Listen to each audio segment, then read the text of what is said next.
What is up, bros? Me, Josh here. Today's video, we're going to part 2 of the Halloween operations Sunray in the Darkness. If you guys missed part 1, I'll put a link down below for the original Transylvania, and it's all about getting Transylvania to the port to deliver the treats. In this one, you are kind of defending Transylvania against waves and waves of enemies, and you get to use one of 4 different things. So this is kind of a different one. The first one's an escort. This one is basically a base defend.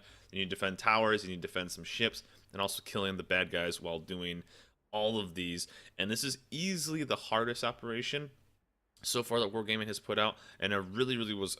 I enjoyed it being complicated.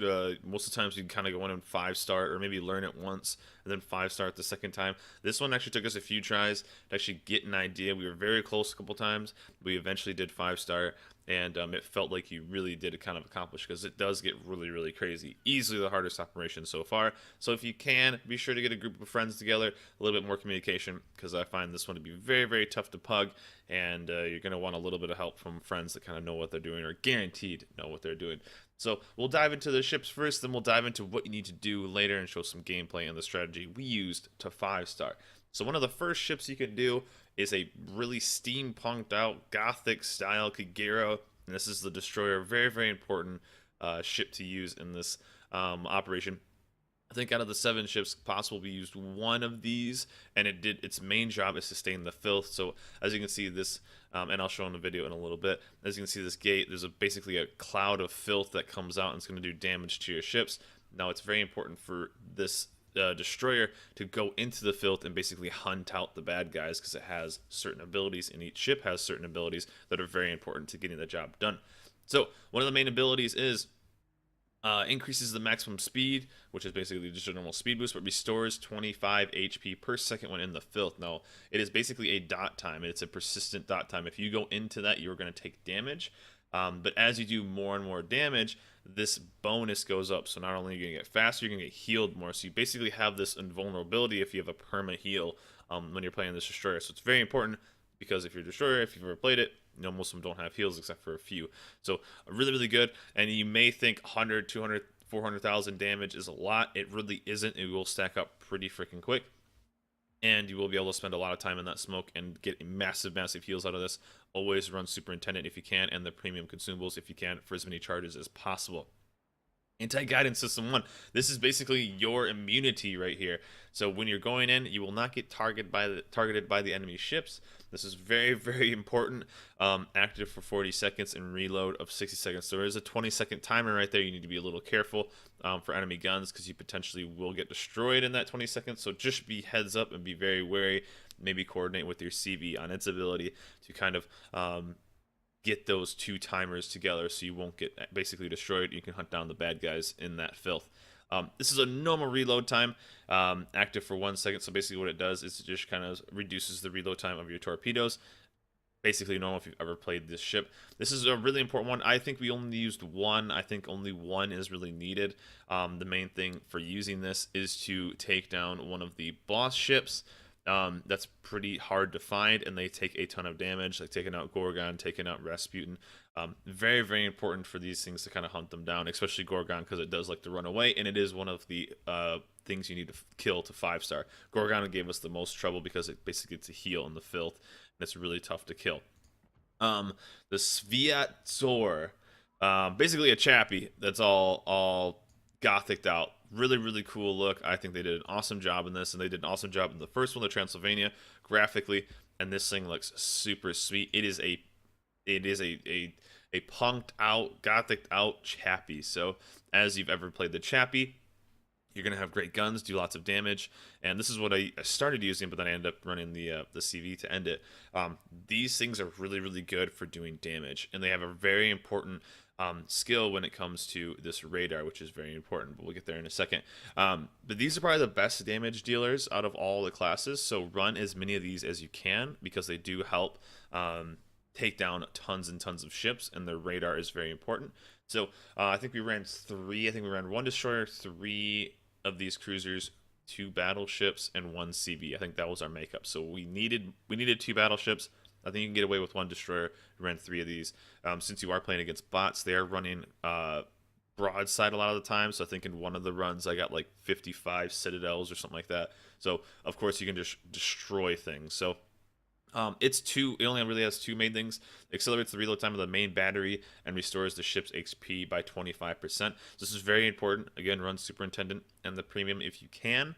And of course, as you do more damage, you're going to heal a ton of damage, and you're going to shoot really, really, really fast. So this ship is just insane. It pumps out a ton of damage. The AP on broadside battleships is also crazy, especially with that reload. Very, very nice. Again, 30 seconds, active for 30 seconds. Even if you run Jack of all trades, it's really good too because it'll drop it down. One of the really important things, though, is its surveillance radar. This is very important. This is something that you kind of need because the filth does knock down, almost acts like a cyclone effect. So you need to run surveillance and kind of alternate through all your cruisers to keep, especially something like Gorgon, is very, very hard. It's almost impossible to drop on as a CV, and you need to take down Gorgon or else you won't 5-star this. So keeping him spotted, keeping other destroyer spotted, stuff in the filth that's hard to see, keeping that spotted because your CV is going to be trying to slow down the battleships and slow down the ships as much as possible.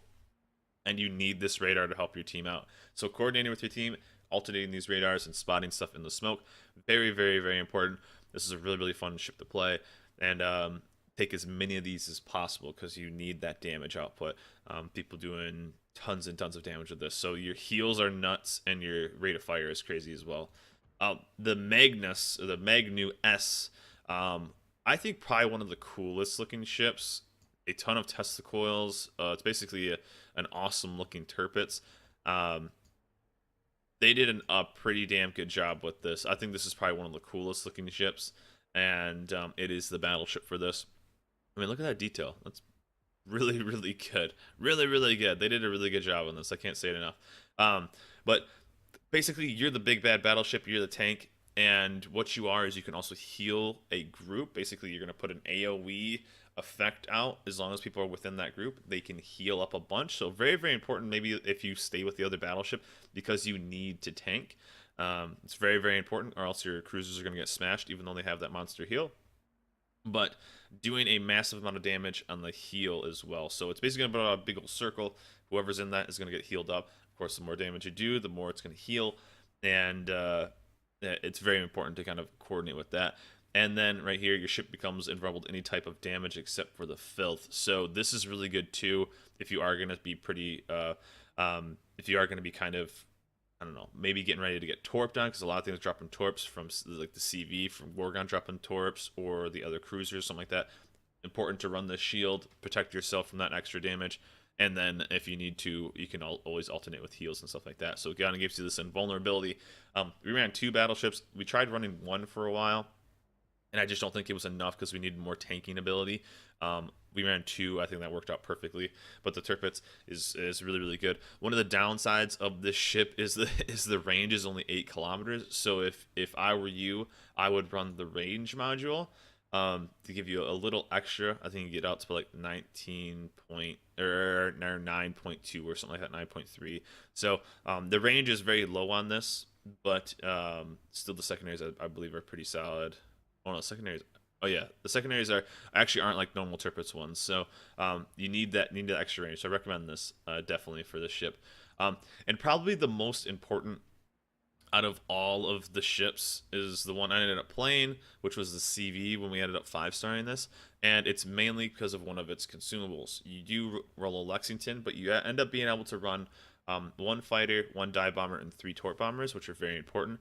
One thing that's kind of funny too is that the torp bombers go incredibly fast when they drop torps. The torps go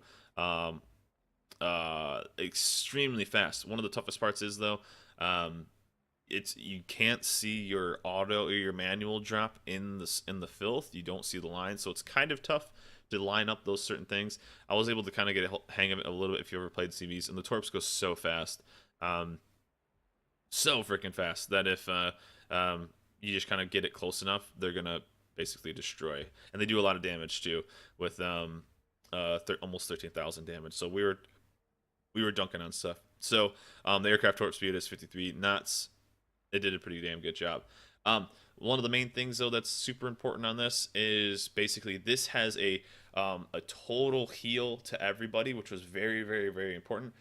The battleship had like basically a big circle of a heal, and the CV had a monstrous everybody gets healed. So as you do more damage, of course, you get to heal everybody. Again, you don't really run it on a CV, but run Superintendent and run the premium version if you can. Get as many of these as possible. This is probably one of the most important consumables out of anybody, so you need to be very, very aware of what's going on in using this. There's a specific situation I'll go over in a little bit that is very important to use this consumable, and what this does is this basically stops everybody for 15 seconds. Stops all the enemies, so basically they will be stuck, and that's very important with one, stopping Gorgon from moving too far away. Two, when a big wave comes or things are getting too close to a tower, you can stop that and give your team 15 seconds to kind of catch up and do as much damage as possible. Like I said, there's one specific situation where a bunch of them will spawn on the first tower, and if you line that up, you can really kind of catch up and protect that first tower for a little bit longer. This is very, very important. Save these as long as you can till kind of the second half of the mission, because if you use them right away, you just don't really get much use. This was kind of like an oh shit button basically, and you can kind of catch up and kind of recover a little bit. So we end up using all of these, and of course the heal. So the CV is probably one of the most important. Honestly, your job as a CV is going to be more one, controlling and healing as much as possible. And what I did was try to rotate torp bombers on the battleships and slowing them down and taking out a DD if needed. It's almost impossible to drop on Gorgon. Just getting flooding and stuff on battleships and slowing them down is very important. But the Eclipse 2 is probably the most important consumable out of everybody. Just being able to kind of bail your team out of a bad situation. So let's dive into the gameplay. I'll kind of show you guys what you're going to be looking at and kind of what we use and the strategy we used to kind of get our 5-star.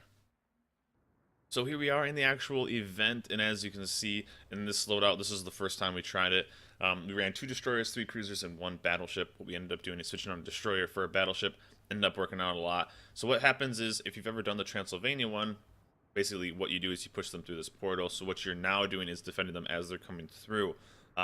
So they're fine. Wherever that green smoke is, though, that is where enemies are going to spawn. So a CV is going to be able to keep out an eye for them. And what it is some of the Z-Casas from the earlier event are going to basically get through and try to attack these guys. This is the easiest part of this. One, if I'm your CV, I wouldn't even drop on them at all. And as you can see, that green kind of wave is basically is the filth. So that is that dot timer that we talked about a little while ago. That'll basically make you give you a small little tick and hurt you a little bit. The Z-Casas are nothing. Honestly, if I'm your CV, just hold off on this. Let your guys kind of stack up their damage and start working on stuff. They go down so early, although you do have a pretty quick reload on your planes. It's still not worth using a lot of them on that. Your team's gonna be able to smash them down, no problem, and it's not worth it, really, honestly. Our CV dropped on them because we didn't really know. It's the first time I did it. So as you can see, this filth line starts running pretty quick. It starts moving pretty quick, and you need to start taking care of these guys as fast as possible. But this really kind of caught me off guard the first time we were playing it, and we kind of just posted up and thought, hey, we can just kind of work on this. It's not a lot of damage you're going to be taking from the filth, but you will be taking from the filth. Will be taking damage from the filth. As you can see right here, there's 3 towers, 1, 2, 3, and as you can see in the top left corner, you need to do certain achievements to 5-star. So defend the towers until the seal of the portal. So counting down, save the Transylvania. So the Transylvania is basically moving away. No big deal. You lose some of the extra ships, but other than that, you don't really lose too much. Eliminate all the foes in the filth and save 2 towers. So the filth, eliminating the enemies in the filth isn't that bad, but saving the 2 towers is kind of the tough part. And as you can see right here, just taking out these guys, it's not that tough. It really isn't. These cruisers too, they basically just sail broadside, so you're able to just kind of dunk on these guys with AP. And like I said, the more damage you do, of course, the better your heal and everything like that. So your cruiser will just be able to basically live through almost everything. So this is when kind of the filth, I didn't expect it to move this fast, and it's hard to aim actually in the smoke. It's hard to see what the speed of the ships are, kind of what direction they're moving. The filth does make it difficult, especially spotting too. Luckily, I do have my radar, and we have planes in the sky. That's kind of a really important thing too. As you can see, me, our other ship right here, trying to kind of figure out what we're doing is, so I'm just backing up full speed, and there's the radar, so I'm just kind of popping it and see if I can spot something else. But just trying to keep an eye on where things are and just really focus on things to kill. There is one though, and of course being careful of torps and stuff like that. But as they go, this is what like what I was talking about a little bit with the CV. I like to try and do as much as I can with battleships. Battleships are going to be kind of your toughest part, just because it's a lot. And as you can see, our CV did an awesome job right there. Is just kind of using one torp bomber for each battleship if you can, doing a bunch of damage and just kind of slowing them down. But there, we just lost one of our extra guys. No big deal. It's just one of the extra event things, and really just kind of staying ahead of the filth. It seems pretty easy, but there ends up being a lot of ships all the time.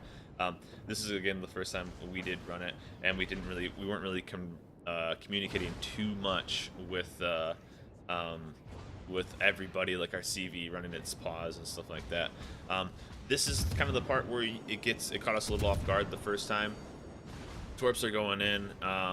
If you take 3 fires, if you take any of that extra damage, it's not that big of a deal. You have that monster heal, so you can repair it and heal it all back. So it really isn't that that big. Of course, you see right there that damage I just did. You're gonna be able to get all your health back. You're fine. So 6 citadels on that guy and fully healed up to the max as long as that heal is running. And of course, a little extra damage right here. And even if you take full broadside of torps, you're still fine. So right here is when we'll probably switch views, and this is kind of the one thing that caught us off guard a lot. So as you can see, they're starting to get relatively close to the first tower, and as you can see right here, what happens is you get to this point and they spawn very, very, very close. They'll either spawn here or they'll spawn on the top side, and they spawn extremely close to the tower. As you can see, yeah, they're spawning right there now. So this is an important thing to switch over for your CV to use this is pausing ability. This is one thing that kind of caught us off guard, is there's so much going on, and so many ships all of a sudden they basically just charge right for the tower and eventually just take it out. And we were kind of bummed that we lost the tower, and this one really caught me off guard, because you then can't lose another tower. So down goes that. We'll switch over to the CV point of view, and I'll kind of show you guys what to expect there and kind of how to play it correctly. So here's the point of view from the CV, a little different. And as you can see right there, I threw down the Eclipse and that pause those. You see those little kind of almost half moons. And what I should have done is kind of saved it for this, but that's what we ended up doing. But I ended up saving all of my drops for these guys, because what you need to do is really kind of pump out a ton of damage, especially for battleships, and we're able to do a bunch of damage. And for the ability to do this, you just need to kind of focus that destroyer. And what I'm trying to do right there is, if your CV, if you've ever done it, you want your CV to save his strike and save the ability for the Eclipse. Luckily, we only got 3 ships. Sometimes you can get up to 9 that spawn there, so it really depends on how lucky you get for RNG and stuff like that. But yeah, save your strike. A CV strike can almost take out all these guys, or at least slow them down. That's what it was for us. So I just saved my strike. They were able to take that down, and we were able to save that instead of losing that first tower. You will most likely lose the first tower. It's no big deal, since you still have the 2, and the 2 are pretty far back. So there you go. There's more that are spawning right there. Most of the time they will spawn, and there's Rasputin for the first time as well. They're going to spawn kind of at the same time. It seems pretty random on if they spawn more to the left, to the top. And mainly just killing those first 2 guys. Rasputin's very, very slow. He's a Nikolai. You have fought him before, so just putting a flood on him is very important. Taking them out, and you can kind of just work on them. So just alternating So if your CV is able to do that, that's also another good time to hold to drop an Eclipse, depending on how many drop there. Um, and also because everyone kind of rotates over to Rasputin, being able to then maybe pause everybody else kind of working in the smoke because you're so distracted with this guy. Rasputin's one of the guys you need to kill, though. He's not very dangerous, I would say, but he is very important to kill. Luckily, he is small. Luckily he is slow, and you just don't want to lose those guys. So, um, as you're, and as you can see, it's really tough to drop in to drop on that because you don't see your lines. So it's going to be hard for your CV to be able to defend you. It really is. So just a heads up there, guys. You only have one fighter squad, and you're going to be so focused on just pumping out damage more than anything. But yeah, so as you can see, I'm already out of heals. I wanted to get kind of catch up our guys since this is the first part, so keeping them as high as possible, and mainly just helping them. I did try to drop when I was playing CV on the Great Gorgon, but it's almost impossible. The AA on the ship is insane, and so there's almost no ability to really drop on it. But if you can keep it possible, there's the Great Gorgon right there. One of our destroyers. Now this thing tanks like a champ, like a champ. It takes so much damage. One of our Gigeros, as you can see right here, put in a ton of torps on the side of Gorgon. I mean, 2 loads of torps, and I think he took like 20k damage or something like that. He took like nothing. So, kind of funny how little damage he took. But yeah, it is what it is. You just need to eventually focus them down. What you can kind of do is, as I just paused them right there with one of them, is being able to just really using the pauses correctly, using those, and just keeping flooding on those guys. As you can see, I'm trying to drop like 1 on each of these guys, and just kind of helping the team out because your torps do a lot of damage, and once something gets close to a tower, you can then drop it. But really, you just want to kind of, 1, if you can, force the repair, and 2, as you can see, here's more torps going in. And see how fast he is too with that reload. It's pretty nuts. But yeah, do as much damage. I just used I think one of our last clips we had a few more. So he's working Gorgon as much as he can. As you can see, there's the eclipse right there. Very, very, very important. And I was able I think to get a decent little strafe here if I was paying attention. But yes, very, very important, and he's able to basically only get focused on by planes instead of guns, using that invincibility, basically the distraction thing. So yeah, my main job as a CV is, 1, try to keep as much damage on as possible, as much spotting as possible. That's one of the main things. Is the only way to really spot stuff is to get within a certain range of stuff in the filth, or if it gets spotted by planes, or if it gets shot out by or spotted by radar. So that's one thing to coordinate with your team a lot. You can you can auto drop in this filth to kind of guarantee a bit more, to kind of guarantee you're going to hit them at least. But if you've ever played CV, you can kind of understand what they're doing. As you can see, that destroyer was just spotted right there by my plane. If you do run the CV, you just really want to focus on just spreading out the love and spreading out that damage. As you can see, we're almost up to 400k too, so all the heals are that we had, we're actually doing a decent amount of damage up until that point. And as you can see, stuff is getting close. We just lost our first tower, which isn't that big of a deal because we're at this point. We need to kill the Gorgon, which we just did, which is awesome. That was one thing that plagued us for a second. Then I was freaking out here because we need to kill a couple more things in the filth. But luckily, if you beat it, then it kills kind of everything else in the filth, so you can get that requirement to get the last little bit. So that is how we did it, guys. 1, CV is very important. We ran 1 destroyer, 3 cruisers, 2 battleships, and 1 CV. Pretty damn important. And what you do is you get, for the rewards, you get one Halloween crate for each star. And what you can do is then open those crates with the ability to get all kinds of rewards, from normal camos to flags to these permanent camos, which are pretty cool. So you can also buy some more in the store, but you do get 5 of these, and you can get lucky enough and get a permanent camo, which is pretty freaking cool. and get one that looks just like this. So hope this video helps, guys. Sorry it's a long video. I wanted to kind of go in depth about this, and hope this helps you guys get the 5-star. Get out there, get your crates, have some fun. It's tough, so bring friends if you have them. If not, ask around. I'm sure there's all kinds of stuff. And if not, there's a perfect reason to join a clan. So hope you guys enjoyed this video. Remember, like, subscribe, and I'll see you guys next time.